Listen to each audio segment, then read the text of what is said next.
Fala pessoal, olha só, se você quer se preparar bem para o concurso de assessor jurídico da Marinha para bacharéis em direitos, você precisa estudar com material de qualidade. Então a gente tirou algumas aulas do nosso preparatório, a gente está colocando elas aqui no YouTube gratuitamente para você assistir. Lembrando que essa é uma das várias outras aulas que existem dentro do nosso curso. Então, se você quiser mais vídeos como esse sejam disponibilizados de graça aqui no YouTube, é muito importante que você clique no botãozinho de curtir aqui embaixo, porque assim a gente vai entender que você está gostando e nos motiva a produzir mais conteúdos como esse. E olha só, depois dá uma olhada aqui embaixo na descrição que a gente tem um link para você baixar o material de estudo, como provas anteriores e um cronograma de estudos que vai te ajudar muito. Então aguarda a vinheta que a aula já está começando.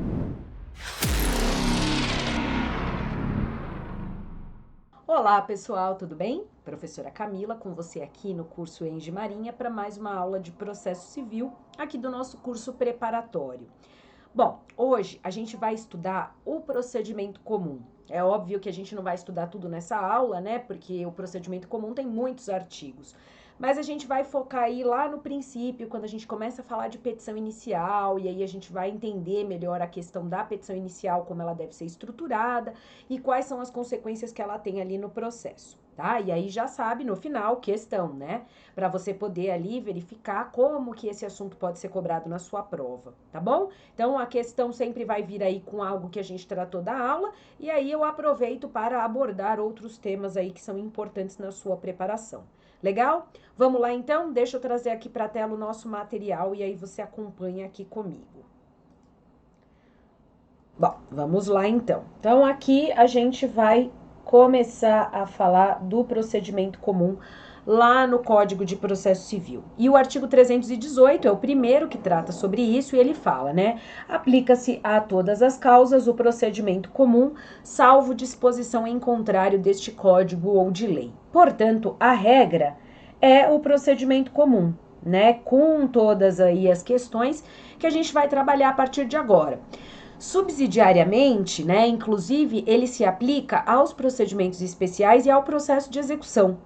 Você vai estudar isso em outro momento, né, comigo, os procedimentos especiais e com outro professor o processo de execução, mas você vai conseguir entender que algumas regras do procedimento comum, mesmo no procedimento especial ou no processo de execução, também vão incidir, tá? Porque, digamos ali que ele estabelece a base de toda a questão processual e aí o que for necessário, né, tanto no procedimento especial quanto no processo de execução de aplicação de regras próprias, aí o próprio CPC define quais serão estas regras, tá? Então, essa questão da aplicação subsidiária também aos procedimentos especiais e ao processo de execução.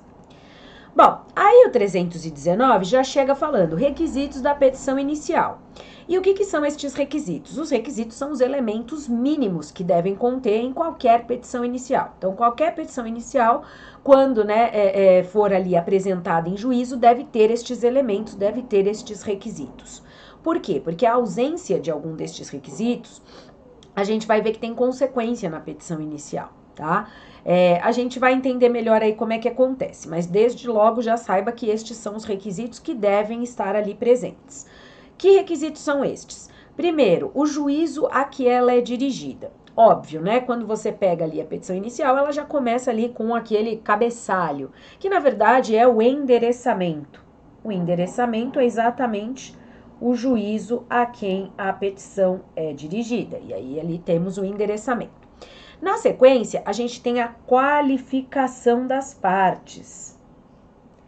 E o que deve ter de informação para dizer que está ok, que a petição preenche os requisitos? Os nomes, os prenomes, o estado civil, a existência de união estável, a profissão, o número de inscrição no CPF, né, no Cadastro de Pessoas Físicas, ou se for uma pessoa jurídica, no Cadastro Nacional de Pessoas Jurídicas, que é o CNPJ da pessoa, o seu endereço eletrônico, o domicílio e a residência do autor e do réu. Básico, né? Aquelas informações básicas que devem ter ali, tanto do autor quanto do réu. Atente-se para o endereço eletrônico, tá? Que hoje é um requisito indispensável da petição inicial, tendo em vista que a gente trata de processo eletrônico. E o objetivo é que, inclusive, as citações, as intimações possam ser feitas de forma eletrônica. Embora ainda não sejam totalmente feitas assim, esse já é um requisito indispensável, tá? Na sequência, já estruturando a petição, a gente vai ter os fatos e os fundamentos jurídicos do pedido. E aí a gente vai ter ali, né, que é a parte em que se contam os fatos, e esses fundamentos jurídicos do pedido são a chamada causa de pedir, que é exatamente ali a fundamentação que a parte vai trazer para aquilo que ao final ela pede. Aí na sequência vem o pedido com as suas especificações. A gente vai estudar nessa aula como é que esse pedido pode ser estruturado. E, inclusive o que o CPC estabelece, como que o pedido pode ser, se pode ser indeterminado em alguma situação, a gente já vai ver isso. Mas tem que ter ali, obviamente, o pedido e as especificações dele decorrentes. Outro requisito da petição inicial é o valor da causa, que deve estar ali, né, estabelecido também como parte estruturante da petição. Daí a gente tem as provas com que o autor pretende demonstrar a verdade dos fatos que ele está trazendo em juízo e, finalmente, a opção do autor pela realização ou não da audiência de conciliação ou de mediação. Esse é um requisito importante também com o CPC de 2015. Por quê? Porque a gente vai estudar em breve a audiência de conciliação e mediação e a gente vai ver que tem consequência. Porque se essa audiência for designada e por acaso o autor ali não vai na audiência, ele vai ter ali custos, ele vai ter consequência. A gente vai ver isso lá na frente. Mas já saiba que este é um requisito da petição inicial, tá bom? Beleza. Aí a gente tem o seguinte, ó, artigo 319 fala assim, no parágrafo 1º. Se não for, né, se não existirem todas as informações previstas no inciso 2, voltando rapidinho, qual que é o inciso 2? Essa parte da qualificação, os nomes, o prenome, o estado civil, profissão, ok. E o que acontece? Muitas vezes o autor não vai ter essas informações a respeito do réu, ele não vai de repente saber o endereço eletrônico do réu, ele pode não saber se o réu tem uma união estável ou se ele é casado, né? Então, essas informações podem não estarem ali presentes. O que acontece, então? Essa petição inicial vai para frente, não vai? Aí, o parágrafo 1º do 319 diz: poderá o autor, na própria petição inicial, requerer as diligências que sejam necessárias para a obtenção destas informações. Então, nem tudo está perdido. Por quê? Para que o autor possa ingressar com a sua petição inicial, mesmo que ele não tenha essas informações, ele pode ali tomar alguma medida. Que são o quê? São as diligências que ele vai solicitar ao juízo. Um exemplo prático de como isso acontece, por exemplo, se o autor não sabe exatamente o endereço do réu, ou se não tem ali alguma informação, ele pede ao juízo que sejam expedidos ofícios para localizar aquela informação.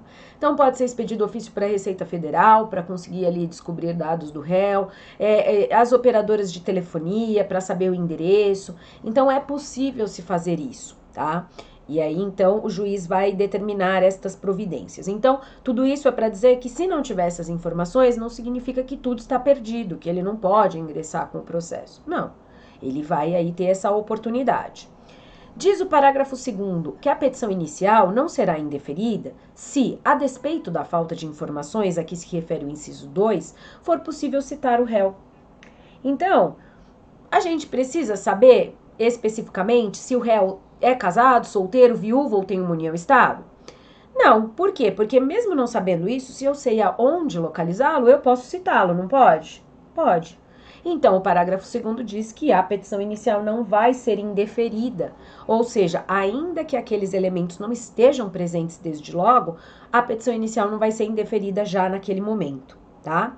E aí, então, é possível que seja citado o réu e o processo siga adiante, certo? Então, o parágrafo 1º e o 2º, eles completam aí o que o 319 lá no caput fala a respeito dos requisitos da petição inicial.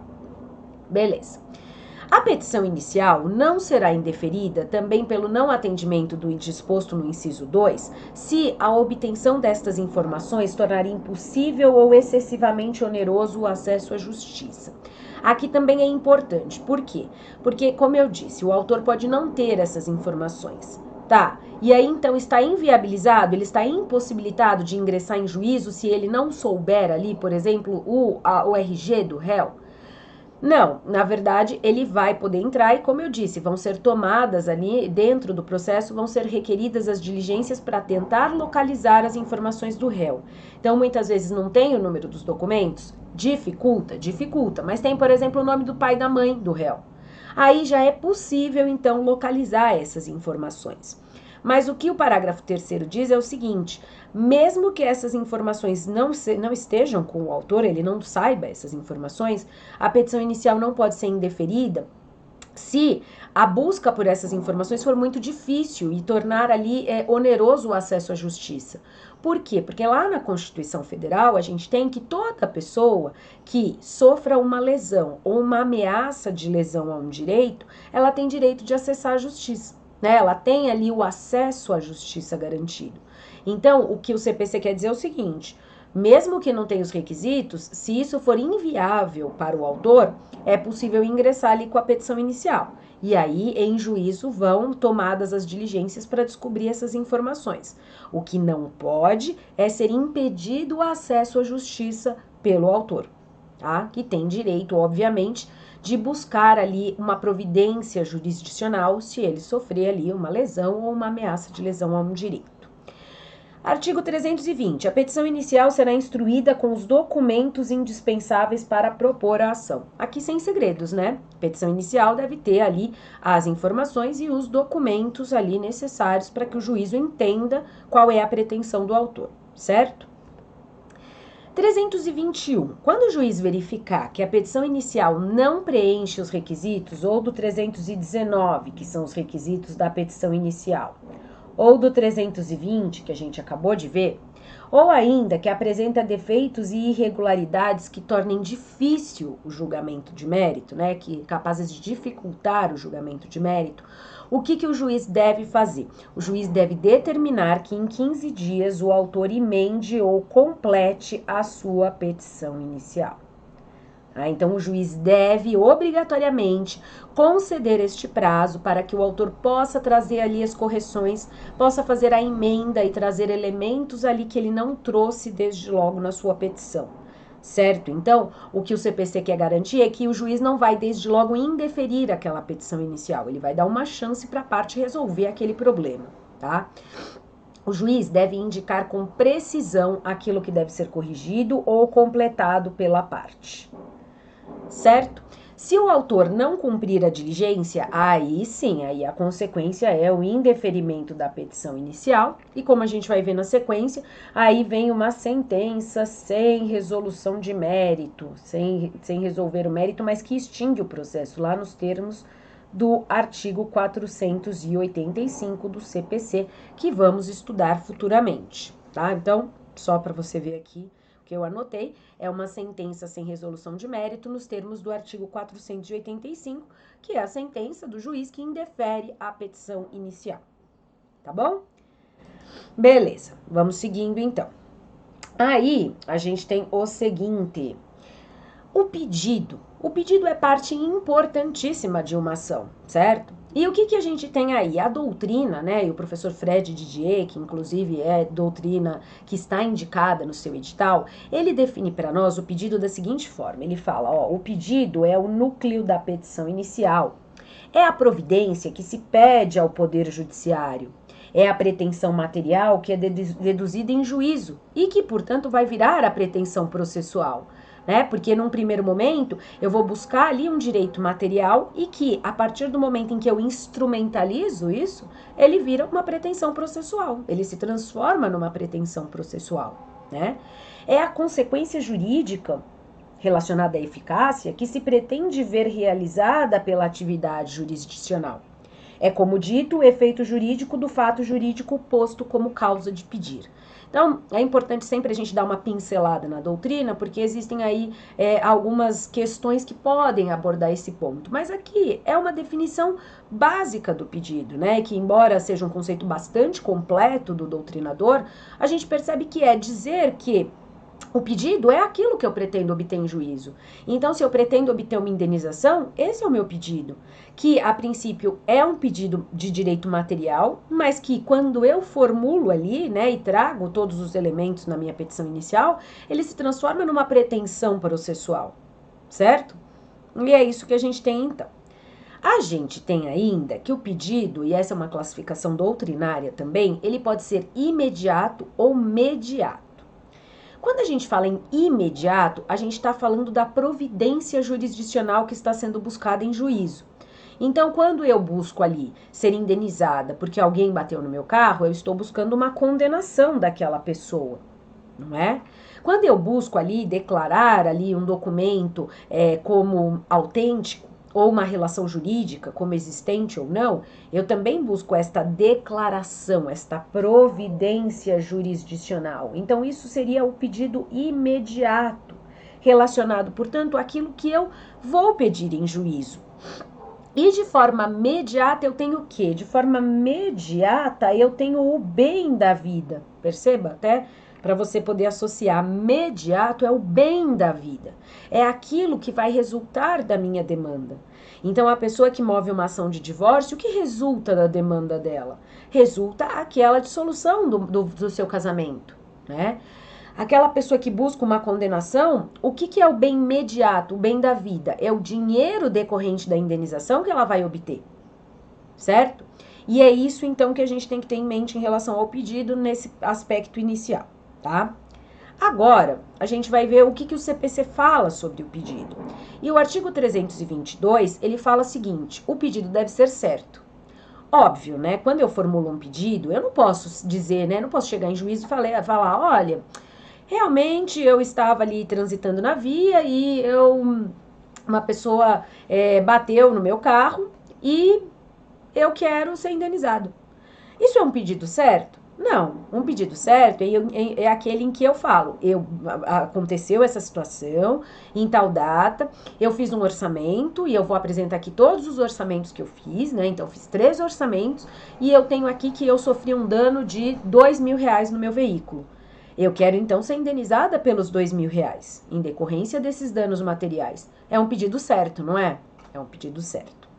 O artigo 322 diz que está compreendido neste pedido principal o seguinte: os juros, a correção monetária e as verbas de sucumbência, incluindo os honorários advocatícios. Então, esse parágrafo primeiro é muito importante, porque ele pode surgir na sua prova, e ele pode trazer uma pegadinha, porque se o autor faz um pedido, como eu te dei de exemplo agora, de eu quero ser indenizado em R$2.000, significa que eu não quero, que eu estou abrindo mão dos juros, da correção monetária, e aí pensando o seguinte: essa colisão aconteceu há 1 ano e meio. Esse valor de 2.000 do meu prejuízo, tá? Ele é um valor, vamos pensar assim, que eu já mandei arrumar o carro, tá? E eu gastei 2.000 lá atrás, e agora eu quero ser ressarcida desse valor. Esse valor não é mais 2.000. Por quê? Porque teve a incidência de correção monetária. Eu posso alegar também a incidência de juros ao mês, para poder ali atualizar, né? Então, a correção para atualizar e os juros para aumentar este valor, já que eu sofri isso há 1 ano e meio atrás. E por 1 ano e meio aí, eu tive essa perda, né? Esse valor que eu tive que gastar com o meu carro. Então, eu quero que esse valor também acresça ao meu pedido. Além disso, eu precisei procurar o Poder Judiciário para eu conseguir ser ressarcida pelos R$2.000, né? Isso não foi algo que veio de forma espontânea por força ali daquele que me causou o dano. Então, o que acontece? Precisei contratar advogado. Então, as verbas de sucumbência, as custas, as despesas que eu tive com o processo, os honorários do advogado, também estão incluídos no pedido principal. Tudo isso é para dizer que mesmo que o autor não formule esse pedido de forma especificada, incluindo juros, correção monetária, verbas de sucumbência, elas já consideram-se, pelo que diz o parágrafo 1º, incluídas no meu pedido. Tá? Então, quando eu falo lá que eu quero R$2.000, já considera ali que eu estou querendo os juros, a correção monetária e as verbas de sucumbência, tá bom? A interpretação do pedido, ela considera tudo aquilo que foi trazido, ou seja, o conjunto da postulação, e observa sempre o princípio da boa-fé. O princípio da boa-fé, ele vigora em qualquer área do direito, e aqui na esfera processual não é diferente. Quando você fala em boa-fé, significa que você parte da ideia de que a pessoa está sendo honesta, proba, de que ela não está trazendo falsos mentirosos, falsos em juízo, certo? Bom, 323 do CPC fala o seguinte: na ação que tiver por objeto cumprimento de uma obrigação em prestações sucessivas, estas serão incluídas no pedido independentemente de declaração expressa do autor e serão incluídas na condenação enquanto durar esta obrigação, se o devedor no curso do processo deixa de pagá-las ou de consigná-las. Artigo 323. Então, quando eu tenho ali, por exemplo, uma ação de cobrança de condomínio, o condomínio, ele vence mês a mês, né? Todos os meses a gente tem que arcar com o pagamento do condomínio. Então, se o condomínio entra contra ali um morador, dizendo que ele está sem pagar os 3 primeiros meses do ano, e a ação foi ajuizada, por exemplo, vamos pensar, a ação foi ajuizada em maio e o condomínio diz que não estão sendo pagos os aluguéis desde janeiro. Então, janeiro, fevereiro, março, abril e inclusive o de maio que já venceu. Tá. Esses aluguéis que vencerem posteriormente, então o que vencer em junho, julho, agosto, ou seja, já quando o processo está tramitando, eles se consideram incluídos no mesmo pedido. Por quê? Porque parte-se da ideia de que eles não foram pagos, tá? Como já não tinham sido pagos os anteriores, parte-se da ideia de que eles não foram pagos. É óbvio que é possível que durante o processo o devedor volte a pagar ou mesmo ele consigne aqueles valores, né? Então ele vai em juízo e comece a pagar aquela obrigação. Mas aí caberá a ele, devedor, provar estes fatos. Se ele não prova, estes valores vão ser cobrados e aquela dívida vai aumentando, tá? Mesmo que o autor condomínio não peça para incluir os meses posteriores, eles já vão entrando ali na dívida, certo? Ok? 323 estabelece isso. Então, obrigação de trato sucessivo ou prestações sucessivas tem essa consequência. O pedido deve ser determinado, diz o 324. Então, a gente tem que ele deve ser certo e determinado. Pedido determinado, no mesmo sentido, eu determino o que eu quero. O que eu quero? Eu quero uma indenização no valor de R$2.000. É um pedido certo e determinado. Agora, o 324, parágrafo 1º, traz exceções, que são situações em que é possível formular um pedido genérico. E quais são estas situações? Veja que são exceções, né? Então, não é sempre que a parte pode fazer um pedido genérico, mas apenas nas situações do parágrafo 1º. Quando isso? Nas ações universais. Se o autor não puder individuar os bens demandados. Então, se o autor, por exemplo, ele ingressa em juízo ali pretendendo a partilha de bens ali em virtude de ele ingressa em juízo com um inventário, buscando partilhar bens ali de uma pessoa falecida. Mas ele não tem conhecimento de quais são estes bens, tá? Às vezes acontece. Essa é chamada ação universal. Por quê? Porque a gente tem uma universalidade ali de patrimônio e não é possível já desde logo que o autor saiba tudo que este falecido deixou. Então, nesse caso, é possível formular um pedido genérico, tá? E aí o autor vai dizer, eu pretendo aqui receber minha cota parte desse patrimônio que vai ser apurado no decorrer do processo. Também é possível, quando não for, né, quando não se puder determinar desde logo as consequências do ato ou do fato. Uma situação em que isso pode acontecer. Vamos pensar aí numa situação em que uma pessoa atropela a outra na rua. E essa pessoa que foi atropelada, ela vai mover uma ação em juízo, uma ação civil, para receber uma indenização. Uma indenização pelos prejuízos que ela sofreu e, inclusive, uma indenização por lucro cessante. O que é lucro cessante? Lucro cessante é aquilo que ela deixou de ganhar. Então, vamos pensar que essa pessoa que foi atropelada é uma pessoa que trabalha com motocicleta e que faz entregas. E essa pessoa deixou de trabalhar ali por um determinado período. Tá, só que quando ele entra com a ação, ainda não é possível saber quantos dias ele ficou sem trabalhar, porque ele ainda está afastado, ele ainda não se recuperou. Então, nesse momento, ele pode formular um pedido genérico, porque não é possível determinar desde agora as consequências deste ato que ele sofreu, né? Desta situação da qual ele foi vítima, tá? E também é possível quando a determinação do objeto ou do valor da condenação dependa de um ato que deva ser praticado pelo réu. Então, se há ali, né, se na situação envolve um ato que dependa do réu e o autor não tem como saber qual é aquele valor, aquele objeto que lhe vai ser entregue, é possível, então, se fazer um pedido genérico, tá? Então, essas são as 3 hipóteses. Isso também pode acontecer na reconvenção, tá? O que é a reconvenção? A reconvenção a gente vai estudar adiante, mas ela é um meio de defesa do réu em que ele vai fazer um pedido contra o autor. Eu costumo dizer que é o contra-ataque. A gente vai estudar isso no momento oportuno, mas é aquela situação em que o autor ingressa com uma ação contra o réu fala, peraí, então eu também preciso dizer que eu tenho aqui um direito contra você. E aí ele apresenta a reconvenção. Então tudo isso também se aplica lá na reconvenção que a gente vai estudar adiante, tá bom? Bom, e aí a gente tem que o pedido pode ser aí alternativo. Então, como que é um pedido alternativo? Um pedido alternativo é aquele, diz o 325, quando em virtude da natureza da obrigação, o devedor pode cumprir a prestação de mais de um modo. Ou seja, o devedor tem uma possibilidade de cumprir a obrigação de um jeito ou de outro. Isso pode acontecer. E aí, então, o autor faz ali um pedido alternativo, dizendo, eu quero que seja cumprida a obrigação de forma X ou Y, certo? Então, muitas vezes as partes fazem ali, né? Vamos pensar que as partes tinham um contrato de entrega de mercadorias, tá? Então, o João adquiriu algumas mercadorias que iam ser entregues pela Maria.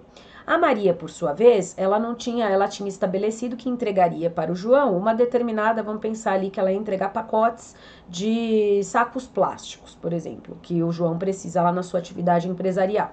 Só que ela não disse qual seria, por exemplo, se seriam sacos da cor verde, azul, preta, ela não definiu isso. Por quê? Porque ela, no momento em que ela fosse cumprir a obrigação, é que ela iria entregar aquilo que ela tivesse. Nesse caso, e aqui de forma bem simplificada, né?